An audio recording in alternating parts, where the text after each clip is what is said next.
Welcome back to Yehoshua's Amud Yomi Shiur, where the Amud continues until the revelation of Mashiach.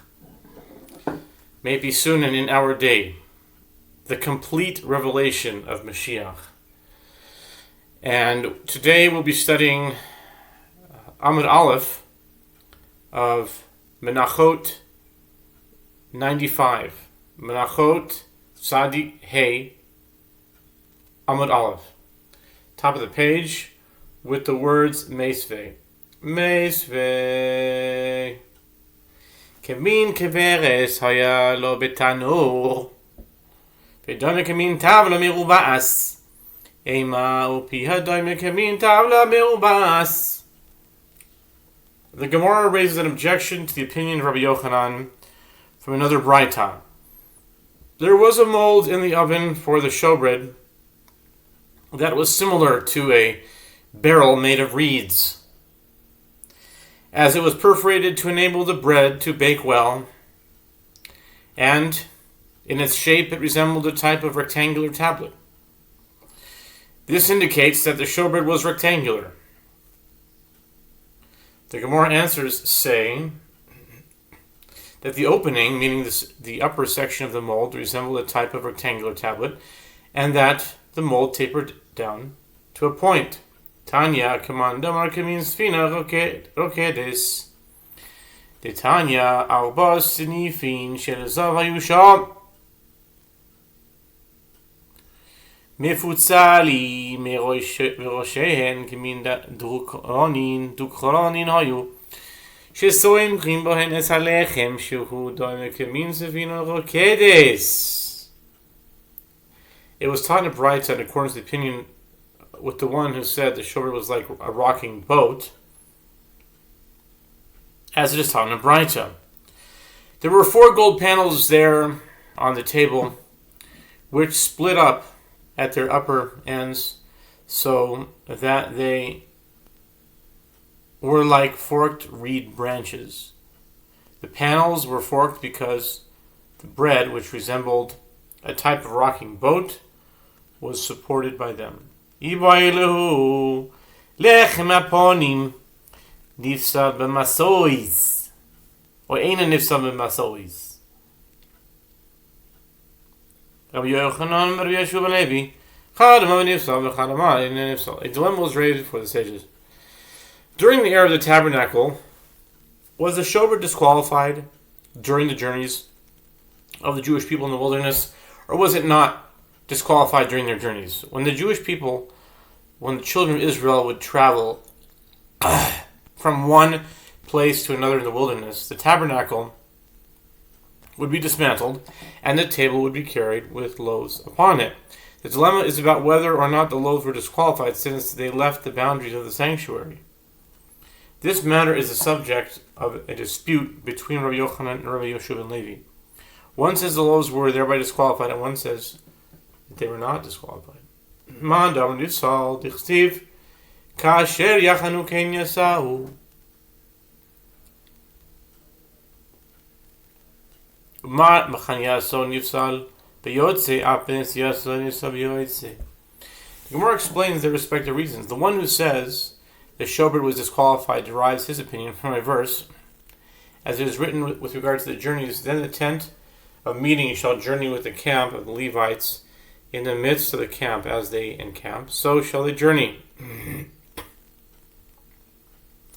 Every man in his place by their banners. Numbers 2:17.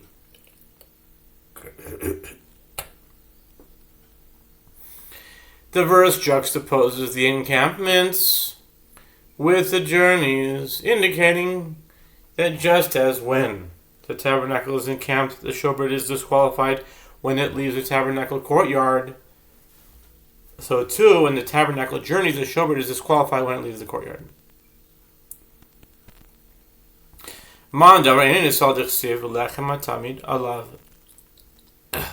Yeah.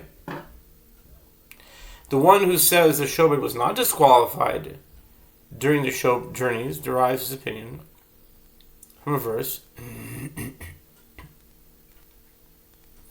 as it is written with regard to the journeys.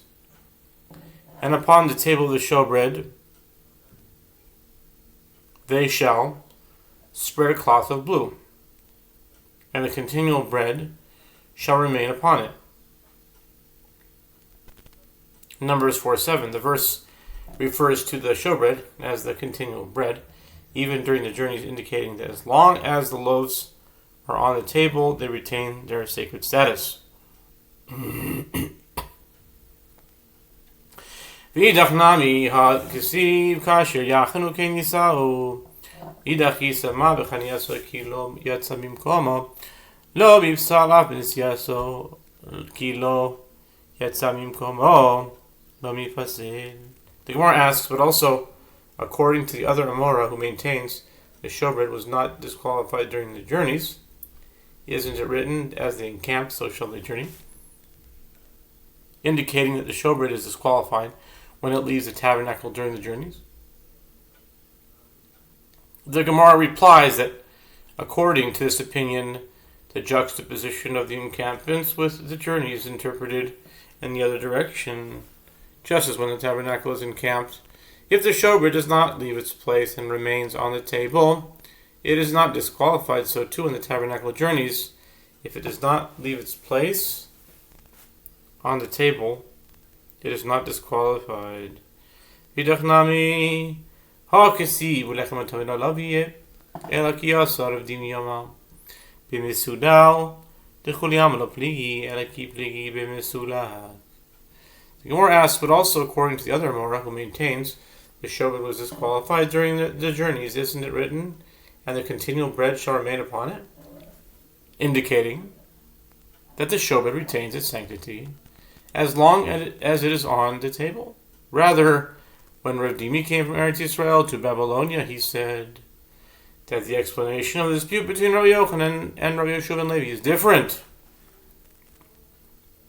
With regard to a case where the showbread is arranged on the table, everyone agrees that the showbread is not disqualified during the journey. Rather, when they disagree, is in a case where the showbread is removed from the table before the journey.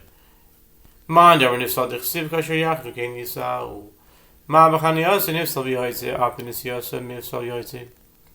Gemara explains their respective reasons. The one who says that the showbread is disqualified derives his opinion from a verse, as it is written, then the tent of meeting shall journey with the camp of the Levites in the midst of the camps. As they encamp, so shall they journey, every band in its place by their banners. Numbers 2:17. The verse juxtaposes the encampments with the journeys, indicating that just as when the tabernacle is encamped, the showbread is disqualified when it leaves the tabernacle courtyard, so too, when the tabernacle journeys, the showbread is disqualified when it leaves the courtyard.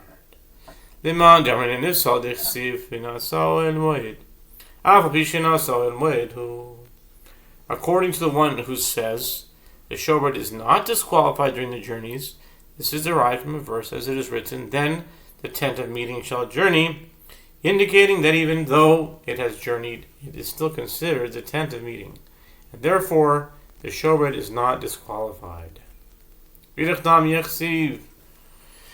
Kasher yachnu ken yisau lidach yisama v'chaniyaso ki lo mapik le lo mifsel af b'nisyaso ki lo mapik le lo mifsel. The Gemara asks, but also according to the other Amora who maintains the showbread was not disqualified during the journeys, isn't it written, and as they encamp, so shall they journey, indicating that the showbread is disqualified when it leaves the tabernacle during their journeys. The Gemara replies that, according to this opinion, the juxtaposition of the encampments with the journeys is interpreted in the other direction, just as when the tabernacle is encamped, if one does not take the showbread out of the courtyard, it is not disqualified. So too, when the tabernacle journeys, if one does not take the showbread out of the courtyard, it is not disqualified. The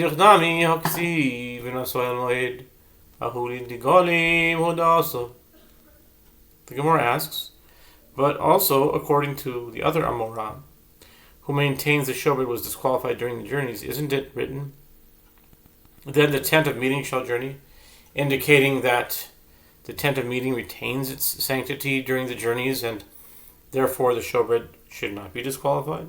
The Gemara answers, that verse is not referring to the sanctity of the tent of meeting during the journeys. Rather, it comes to teach the position of the tent of meeting between the banners of the different tribes during the journeys. The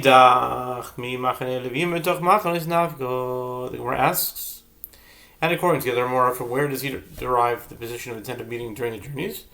The Gemara replies, he derives this from the continuation of the verse, with the camp of the Levites, with the camp of the Levites in the midst of the camps, Numbers 2:17.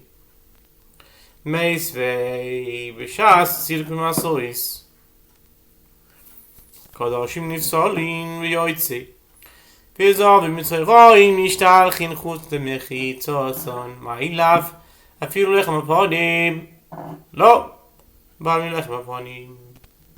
The Gemara raises an objection from a Braita to the opinion that the showbread was not disqualified during the journeys.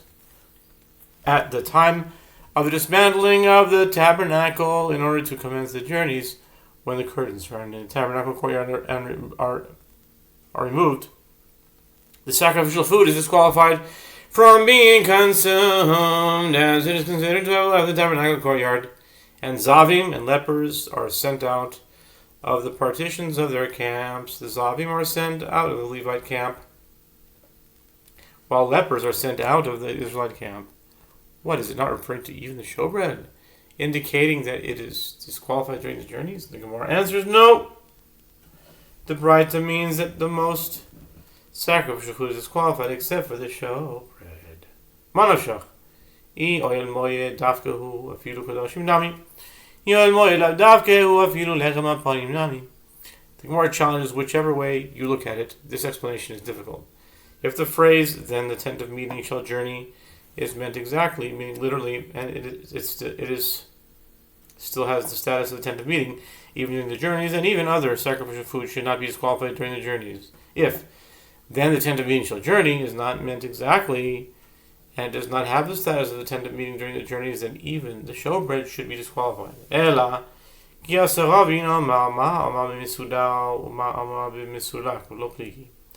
rather, when Rabin came from Eretz Yisrael to Babylon, he said that there is actually no dispute between Rabbi Yochanan and Rabbi Yehoshua and Levi. This master who stated that the showbread is not disqualified during the journey stated his ruling with regard to loaves that are arranged on the table. And that master who stated that the showbread is disqualified during the journeys stated his ruling with regard to loaves that were removed from the table, and the two Amoraim do not disagree, as each was referring to a different case.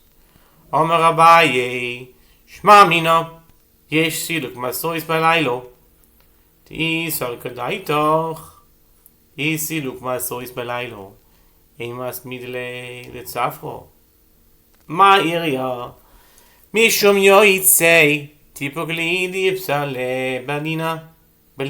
The aforementioned Brisa states that when the tabernacle was dismantled, the sacrificial food was disqualified, as it was considered to have left the tabernacle courtyard. Abaye said one may conclude from the Braita that there could be a case where the dismantling of the tabernacle in order to commence the journeys would take place at night.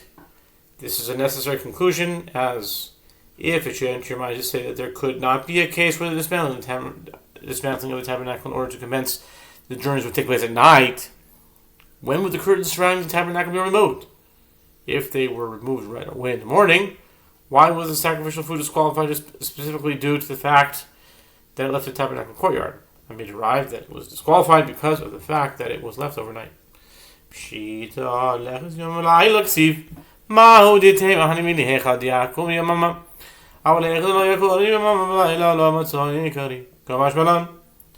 Gemara challenges, it is obvious that the tabernacle could be dismantled at night, as it is written, and the Lord went before them by day in a pillar of cloud to lead them the way, and by night in a pillar of fire to give them light,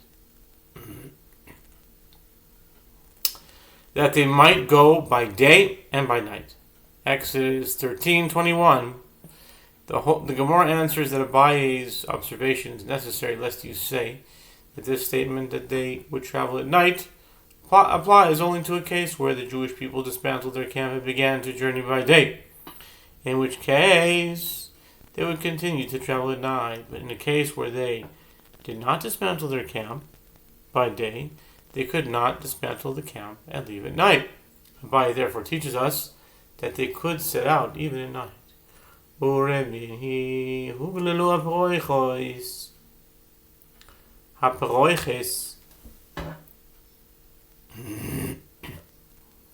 Huglo Parochos, Hutro Zavin, or Zavin Mitzarin Nikonis Sham, or Ravashi Lokashia, Harabinezer, Harabanan, Titania.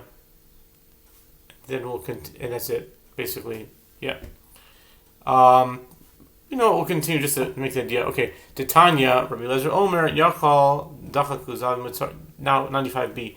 Yachal Dachaku Zavin Mitzaram, Nicholas Ulazav, Pesach Abba, Betumin Yachal. You